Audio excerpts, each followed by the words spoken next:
Mwaramutse neza mwese muraho.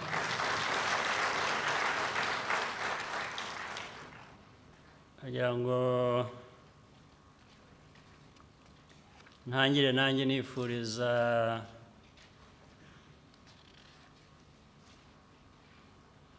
abanyarwanda bose, abadamu n'abagabo, umunsi mwiza.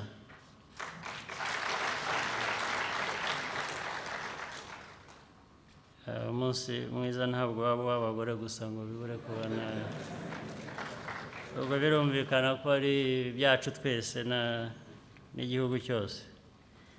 Mbifurije umunsi mwiza rero. ngira ngo ubuntu uyu mushyikirano, uyu mwiherero tugiye gukora, ibyo tuzaba tuganiramo byose, ibyo dusuzuma bitandukanye, ubwo nabyo tubireberamo. Nagira ngo bihereye no kuri uyu munsi tubihereberemo uruhare rwa buri munyarwanda wese, ariko cyane cyane tubirebamo uruhare rw'umunyarwandakazi duteza imbere kuri uyu munsi. Twongeye guhura rero nk'abayobozi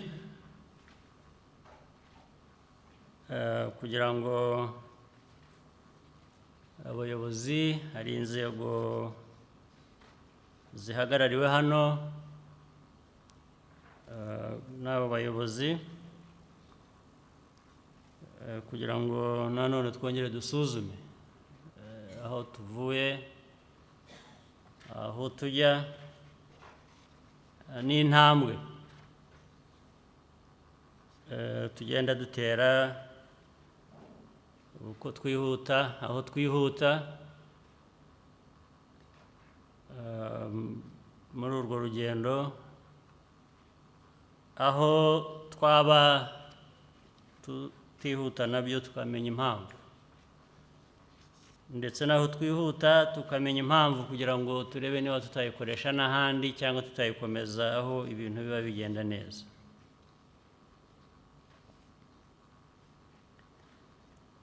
Nta gushidikanya ko imyaka 20 ishize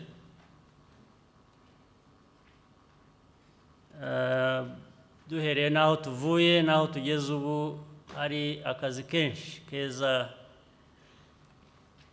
kamaze gukorwa, n'ibintu byinshi bimaze kugerwaho, byerekana ko abantu bakoze byinshi, bakoze bitanze, bakoresheje wenda n'uburyo budasanzwe. Ibyo ngira ngo ayo mateka y'imyaka 20 arabitwereka.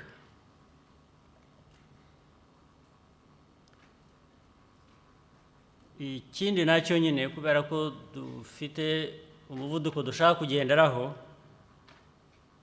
kandi hari n'ibipimo byinshi tugenderaho, kandi dufite no mu bitekerezo byacu aho twumva dukwiye kuba tugana cyangwa twifuza kuba tugeze mu gihe runaka, nabyo bitwereka n'urundi ruhande, bitwereka ko hari na byinshi bindi twageraho cyangwa twaba twaragezeho. Ni ukuvuga ngo biduha kumenya n'ubushobozi dufite, nuko twabukoresheje, n'ikinyuranyo hagati aho ngaho, ikinyuranyo hagati y'ubushobozi umuntu aba afite n'ukuntu aba yabukoresheje. Iyo ikinyuranyo ari kinini biba bidashimishije, ubwo bishaka ngo ubihuze.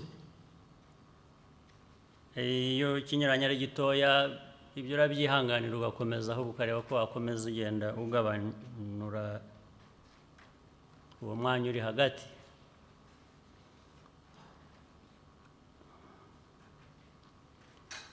ubwo rero nagira ngo mvuge ko no mu bishimishije dushobora kuba twarakoze n'ibishimishije kurusha, kandi nta n'impamvu yatuma aho bishobotse ko tuba twarakoze ibishimishije kurusha tutari dukwiye kuba twarabikoze.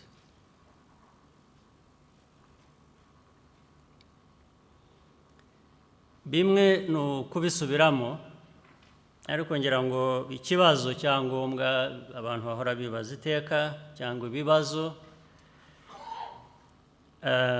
icya mbere politiki itugenga cyangwa tugenderaho mu iterambere ry'igihugu cyacu,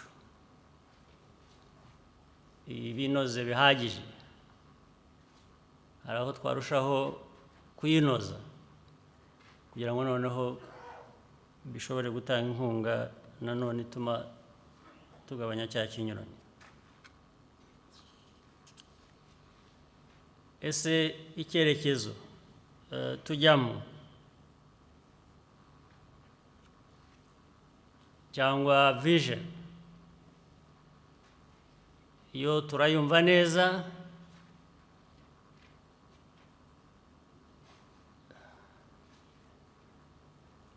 twese turayisangira, noneho birushijeho igihe cya buri munsi mu mirimo yacu yose, niho dukora tuganisha, dukora twumva ko ariho tugana, kugira ngo nanone bishobore kugabanya cya kinyuranyo hagati y'ubushobozi n'ukuntu tuba tubukoresha, bishobore kuduha ibivamo bitubutse.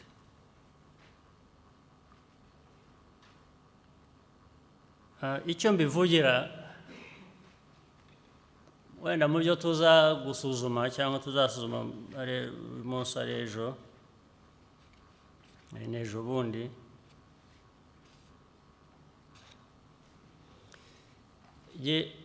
iyo mbona ntabwo nsanga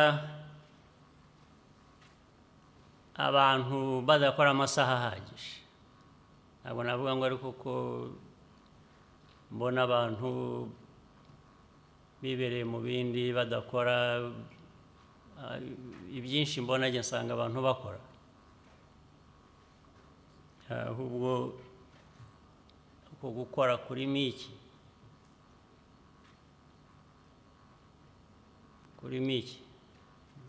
bikorwa bite, quality y'ibikorwa, iyo mikorere yubahiriza ibikwiye kuba byubahirizwa, turuzuzanya, turakorana,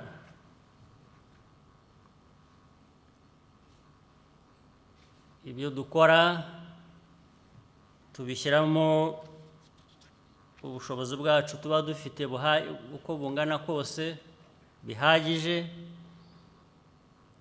cyangwa se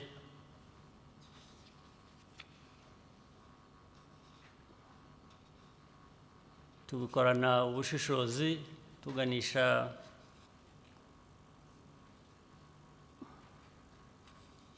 aho ibintu bikwiriye kuba bigana no ku ntambwe bikwiye kuba bigenderaho. ngira ngo aho niho usanga hari akabazo. Buri mwaka tuza hano amaze igihe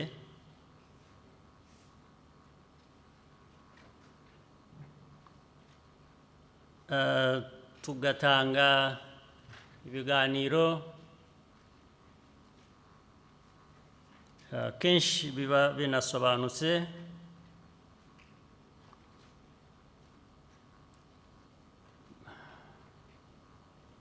tukava aha dufite intego y'ibyo tugiye kuzuza,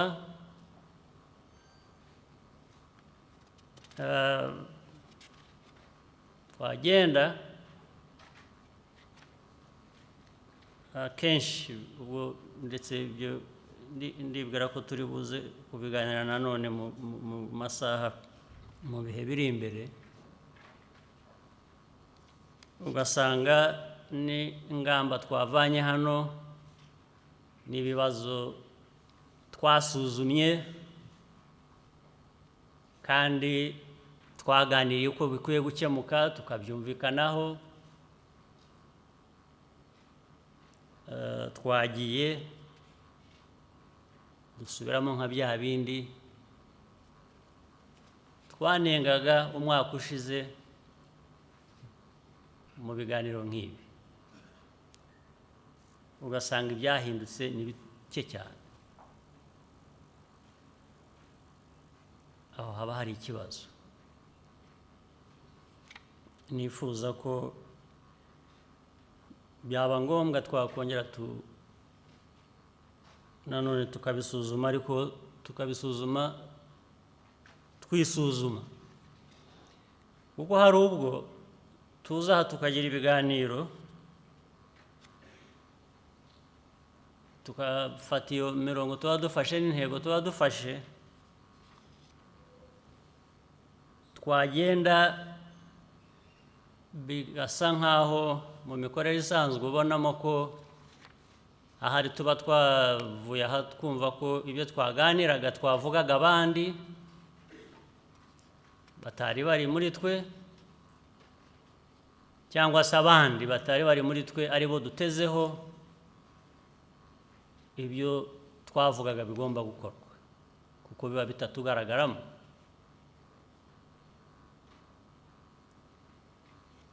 Iyo abantu rero bahora bisubiramo gusa, ngira ngo nabyo murumva ingaruka zabyo. Ni ugenda uzenguruka ntabwo utera intambwe ujya imbere, uguma hahandi nyine. Ingero ziraza gukomeza zibe nyinshi. Niba mwibuka ubushize turi aha ngaha, abantu bose tuvuga umuvuduko dukwiye kuba tugenderaho mu sectors zitandukanye no muri rusange,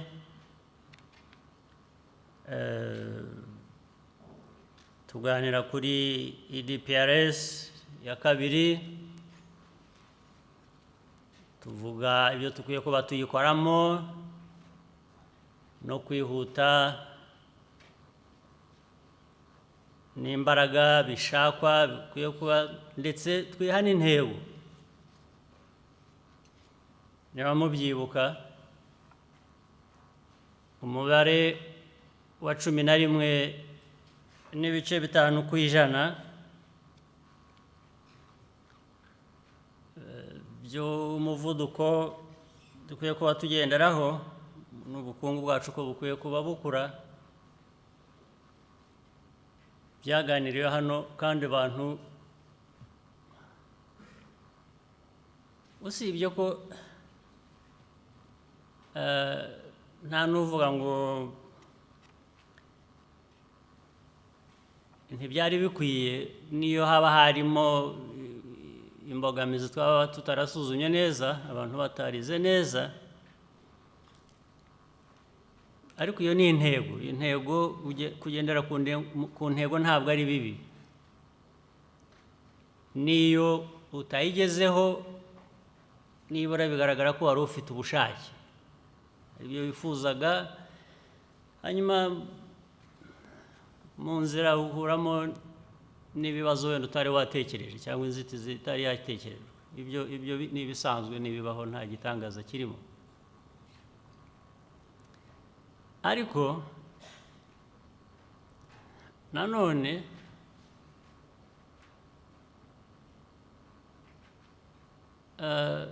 iyo utageze ku ntego, nibura uravuga uti ariko nari nshigaje ibingana iki kugira ngo nyigereho. Ni ukuvuga ngo kuri 11.5 nugera kuri 11 ubwo ni ku ijana, ubwo ni nkaho wayigezeho cyangwa wagezeho, nubwo wavugaga 11 n'ibice bitanu. Ibice bitanu umuntu yakwihorera yabyumva, yavuga ko ibice bitanu ubundi nta nicyo bivuze. Ugeze ku 10 ku ijana, njye n'ubundi mba numva wahageze, mba numva usa n'uwageze no kuri 11 n'ibice bitanu, nabwo numva rwose twaba twagerageje. Ugeze no ku 9 ku ijana, nabwo nashatse navuga nka kwa kuri navuga ngo ariko urareba 9 ku ijana ni byinshi, ntabwo ari bike. Nabyo navuga nti hari ingorane twahuye nazo, ariko 9 biri hejuru cyane, n'ubundi ni byiza, birashimishije, nabwo nta kibazo nawe mfite. Byagera ku 8 hapimiranya na 11 n'ibice bitanu n'8, icyo kinyuranyo kirimo, ntangira kuvuga ngo n'8 n'ubundi nawe urashimishije, ariko hagomba kuba hari ikibazo, hari aho twibeshye, cyangwa se hari aho ibintu bitagenze neza uko twari dukwiye kubigenza. Bigahera aho rero, uko bigenda bimanuka aho ngaho niko kwibaza noneho kwanjye kugenda kwiyongera.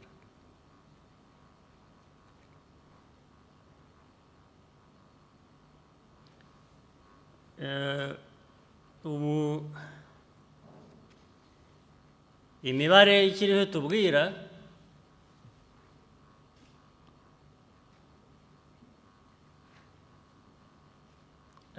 nuko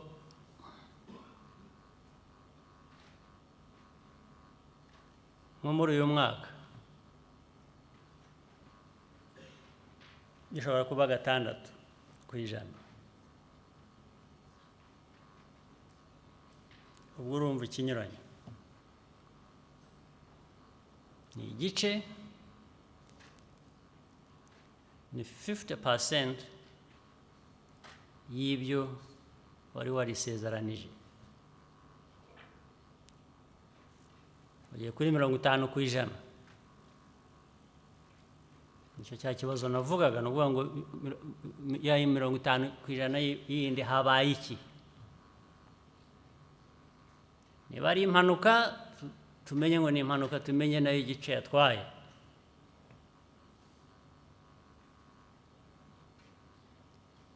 Niba ari imikorere yacu nabwo tuyimenye, tumenye umwanya byatwaye, igice byatwaye. Ariko ntabwo twahora aho ngaho. Rero ni ukuvuga ngo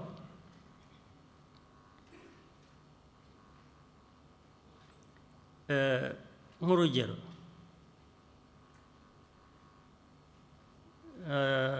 ndabona hano mu buhinzi n'ubworozi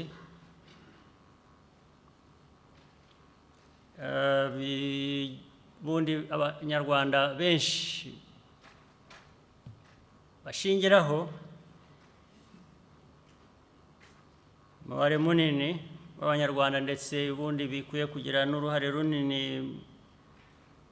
mu by'ubukungu bwacu bitewe n'aho tuva n'igihe turimo, ntabwo bimeze neza. Iyi mibare dufite iratwereka ko bitagenze neza rwose nk'uko twabyifuzaga. Biri no hasi ya 50 ku ijana navugaga, hasi cyane y'intego twari tubufitiye. Ubwo ni ukuvuga ngo tuzabisuzuma muri rusange, muri sector, turebe habaye iki. Ushobora kuvuga ngo imvura yarabuze, ariko n'ubundi usibye ko no mu ntego twari twafashe hari ukuvuga ngo ariko n'ubundi iyo imvura ibuze tuzajya dupfa harya gusa, cyangwa dushobora no gukora investment mu bizwi bishobora gukoreshwa ku buryo niba imvura yabuze ubuhinzi bwacu butagira collapse. Nabyo birimo, nabyo ni ukuvuga ngo ariko se ubundi ibihe byo ubwabyo byagize uruhare rungana iki mu gutuma gutera imbere no kwiyongera ku buhinzi n'ubworozi byacu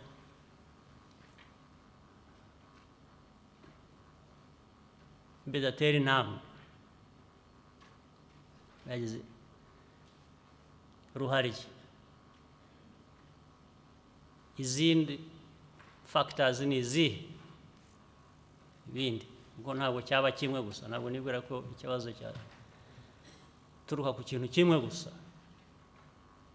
ugomba kuba ari ibintu byinshi, ibi byose tukabisuzuma.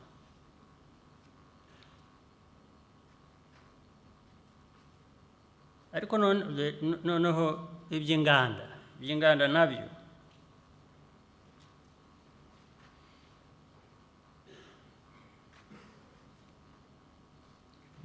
nabyo hari ibibazo nabyo. Ni ibihe bishya byavutse tutaganiriye igihe cyangwa tutabonye mu nama y'ubushize, byatuma nabyo intambwe yabo itaratewe uko byari bikwiye, cyangwa se turi no hafi no hasi cyane, nibura ya 50%.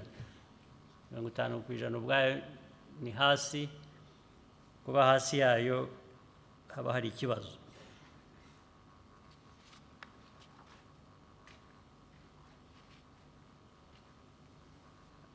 Byagera muri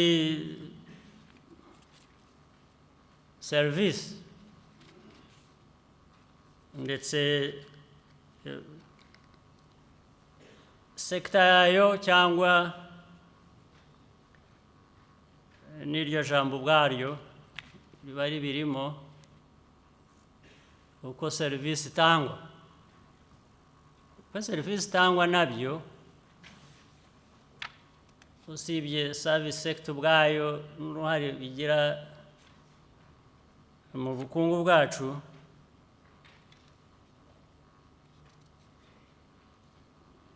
ushobora kuyireba uko itanga n'uko igenda, bikakubwira n'ibindi byose uko bigomba kuba bigenda. N'ibindi byose uko biba bimeze ubibonera aho ngaho.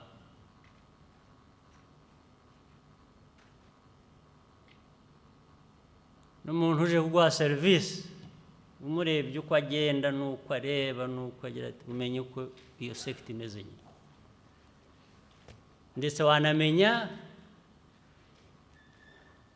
n'ingaruka bigira ku bukungu bwabyo muri rusange, nuko biba bigenda neza.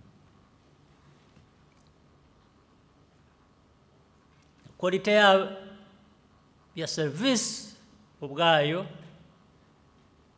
iyo itari nziza biraguha igipimo, n'ubundi n'ibindi uko biba bimeze. Ibyo byose ndibwira ko mu byo tuba tuganira, tubiha izina, tubiha imibare, tubiha inyito,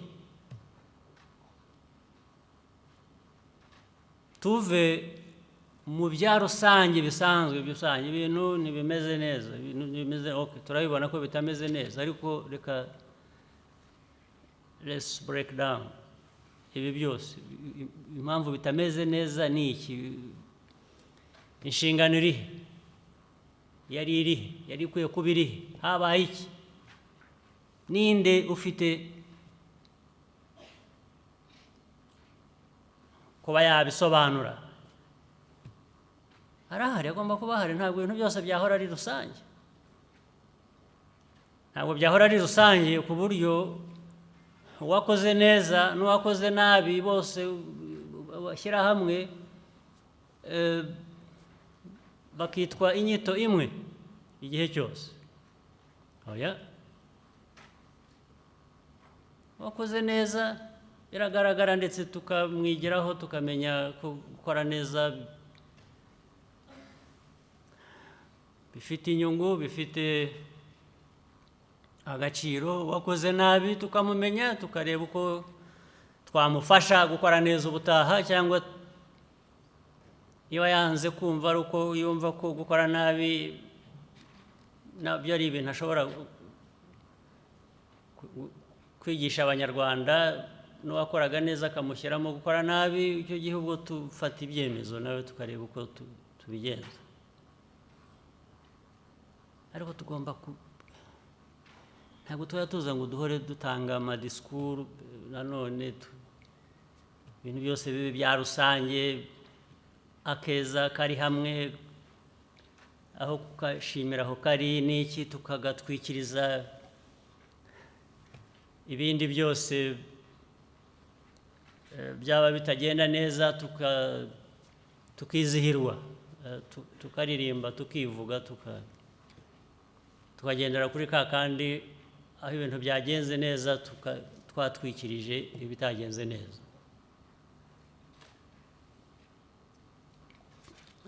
Ni ukuvuga rero ngo turashaka to pinpoint, we must pinpoint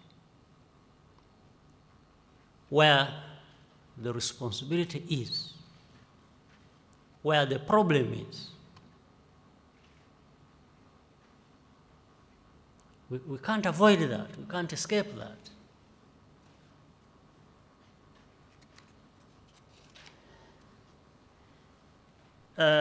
In addition to that, I think all together here and individually, we should be able to clarify where we fell short,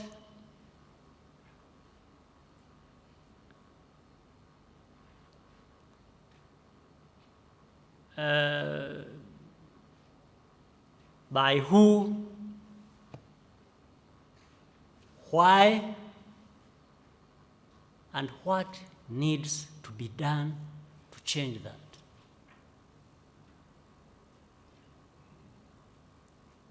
We can't avoid that. We can't run away from that.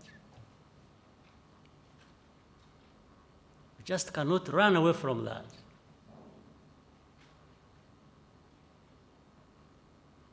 You can't just keep hiding one behind the other and covering up things or failures, whether they are individual or collective. We must analyze them and get to the level where we have to be seen to be correcting that. We have to own up. In this meeting, I think, more than ever before,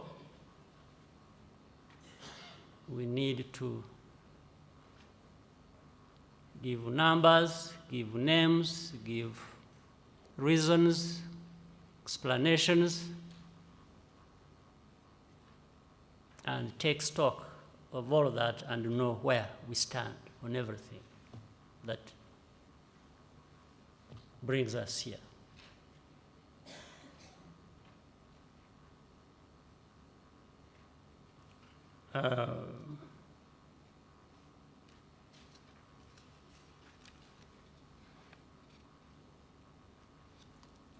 nta kuntu tuzagera ku cyerekezo tuvuga na rimwe tutagisangiye mu nzego za leta, mu nzego z'abikorera, abaturage tujyamo bikaba nk'idini yacu, buri wese akumva ko ari cyo akorera, abantu barabisangira. Hari ubwo rwose umuntu ajya abona rimwe na rimwe ukumva abantu baritana ba mwana, ni private sector, ni public sector, cyangwa nagize ntya ariko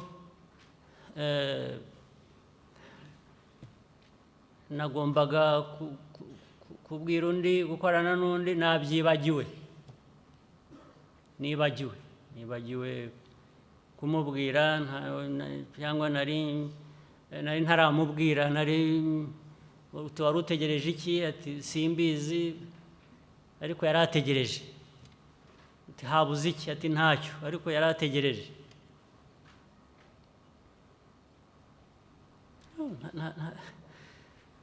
Ntabwo bishoboka gutyo.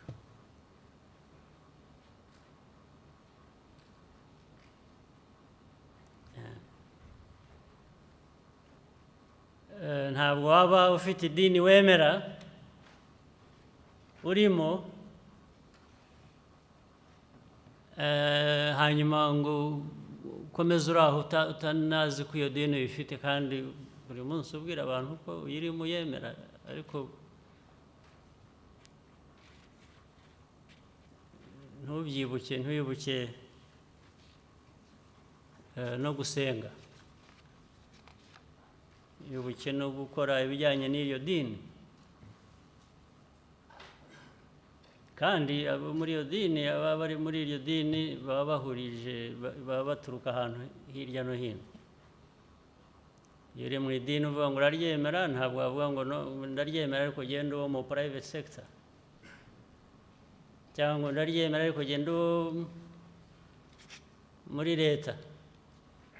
Waba uri muri leta, uri mu private sector, ni ukuvuga ngo iryo dini niba uryemera uririmo, ntabwo uryo uri kubaza ngo uri muri private sector cyangwa uri mu public sector. Niyo mpamvu iyo mwageze hariya hamwe muri iryo dini, mwubahiriza ibintu bimwe, murabyubahiriza. Abagatulika bari hano nkanjye,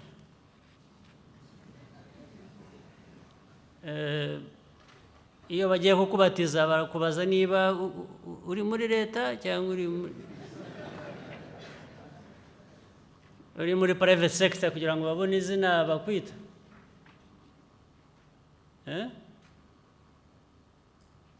Iryanjye ntabwo nzi aho banyitaga ko nari ntarajya mu private sector, nari ntarajya mu government, so bampa izina. Ni ukuvuga rero ni iyi vision, nta kuntu tutayubahiriza kimwe aho waba uturuka aho ariho hose.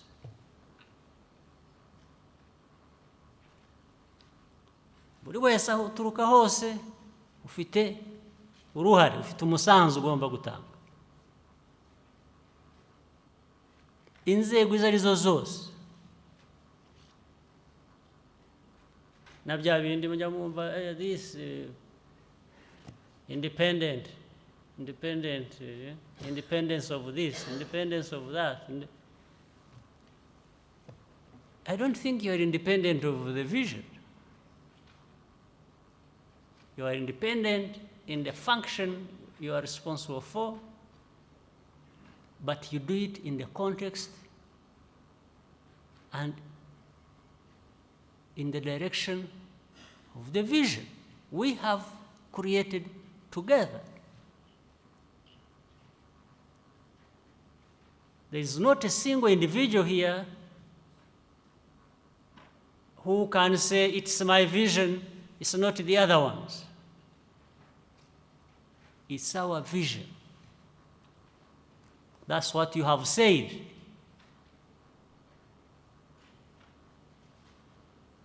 It's true, it's correct, it's right.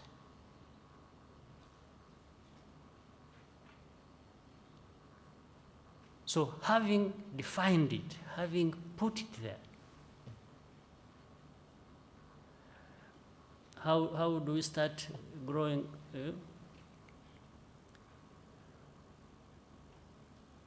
How do you develop cold feet about it and start running away from it?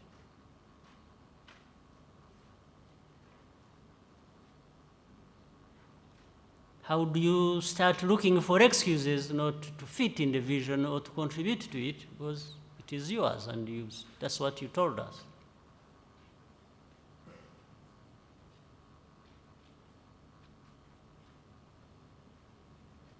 If it's not yours and you don't want to subscribe to it, it's also your right. But that means you get out of the way. Our way, those who believe in the vision, and create your own other vision and work outside of it, and then we know how to categorize you. Or until you are able to dismantle what you have built and you put there yours, and then if yours is the right one, and you go along and people follow you.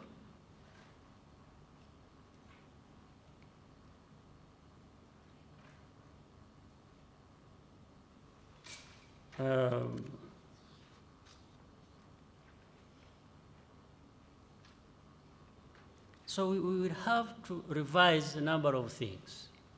Really, and we have to maybe start this time around to do things differently. And we make sure that we are doing things differently. Because everything I have said proves that there is a lot more work to be done than we probably thought.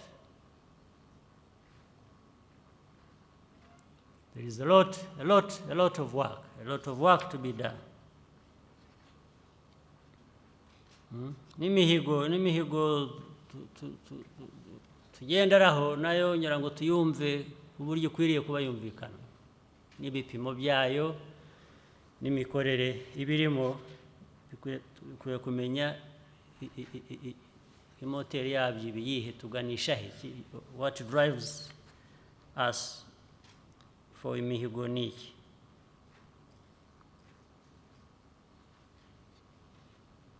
Is it outcome based?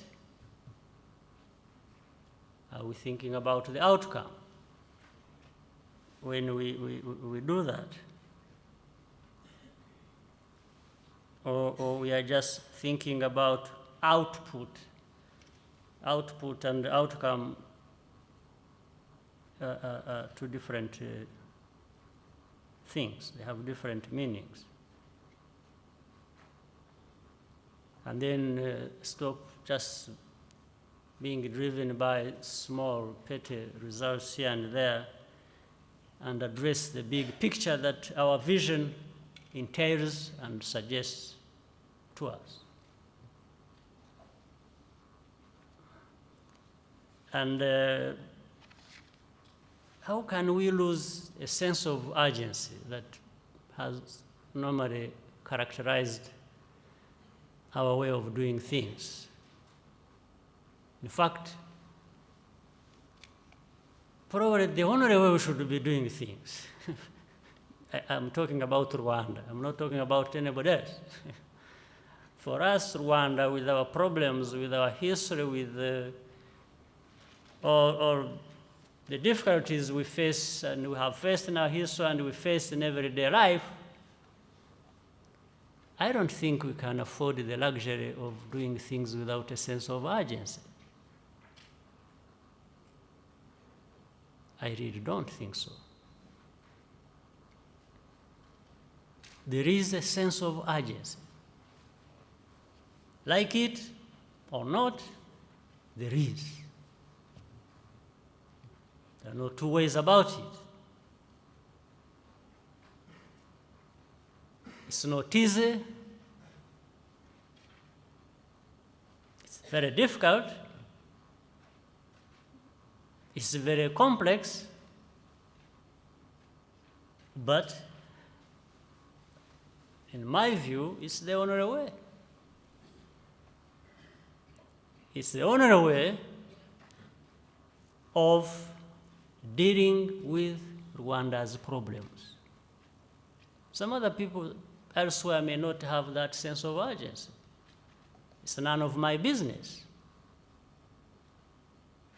I won't complain that other people are not doing things with a sense of urgency. That's not my business. I will complain that my people, Rwandans, are doing things without a sense of urgency. I have that right. In fact, I have that responsibility.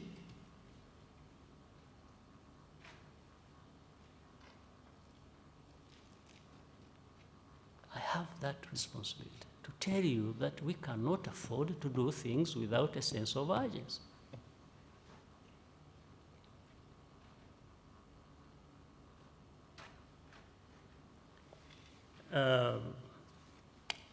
Because of where we are coming from, because of all the problems, because of where we want to be. That is still so far out of reach. We need to do something about it. But I'm happy to be saying this because I'm also saying, and I know we are not starting from scratch. We are not starting from nothing. Already something stands and is there in front of us. It's just taking things a step further. We have where to start from. We already have where to start from. But instead of that making us complacent, we better build on that and build on that with a sense of urgency and continue the journey to where we want to be. And knowing that we are working for the people of this country, Rwanda, the citizens of Rwanda, the ordinary people. We're not just working for our personal interests, because that can also, or maybe is really a big part of the problem. Let's not hide it also. I think there's when and where we fall short and we find somebody was driven by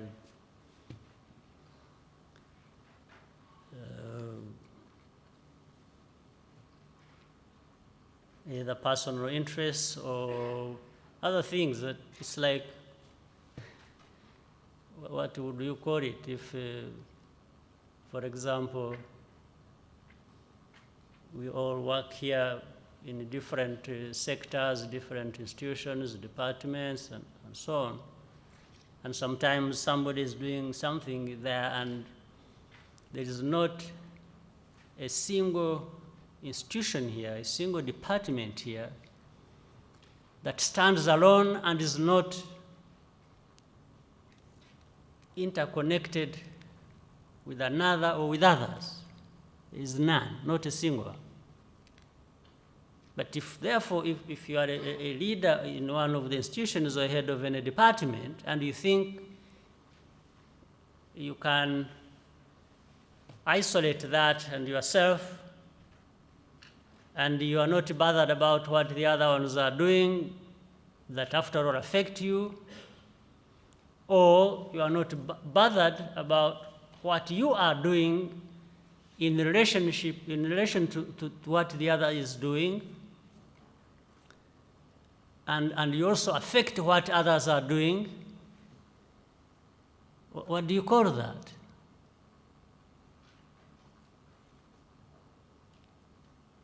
At the same time, this vision is supposed to be holding all of us together, and what we want to achieve and what we are doing to achieve that. So how do you stand alone? How do you keep getting away from others and thinking you can just be on your own and do your own things and do things the way you personally think is right, or whatever else? What do you call that? What is it? Where does it find its place in these things I'm talking about?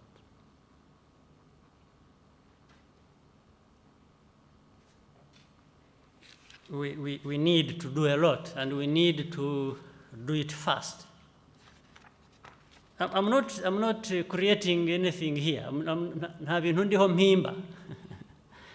No, I'm just telling you the truth as I know it.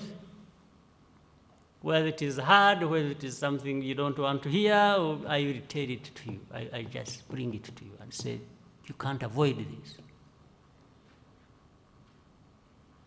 The only way to avoid it is to run away from us and leave us alone.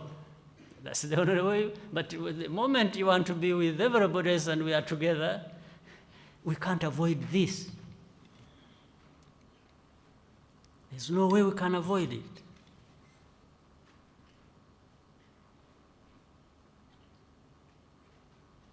It sounds bad, it feels bad, you don't want it. It's what it is.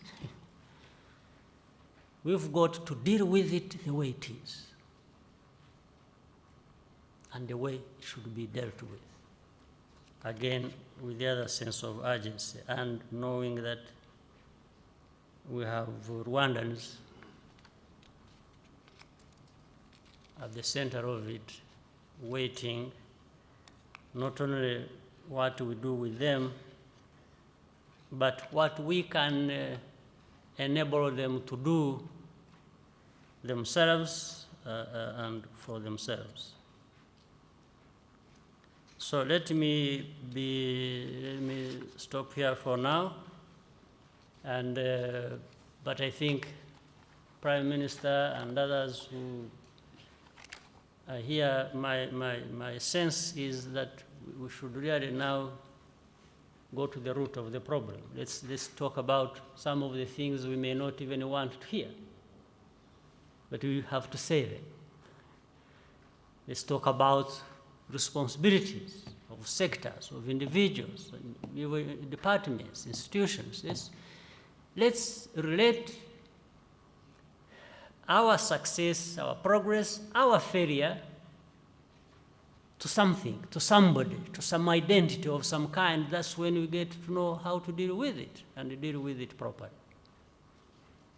We can't just keep generalizing and mixing up things. I think we need to disaggregate some of these things and really look at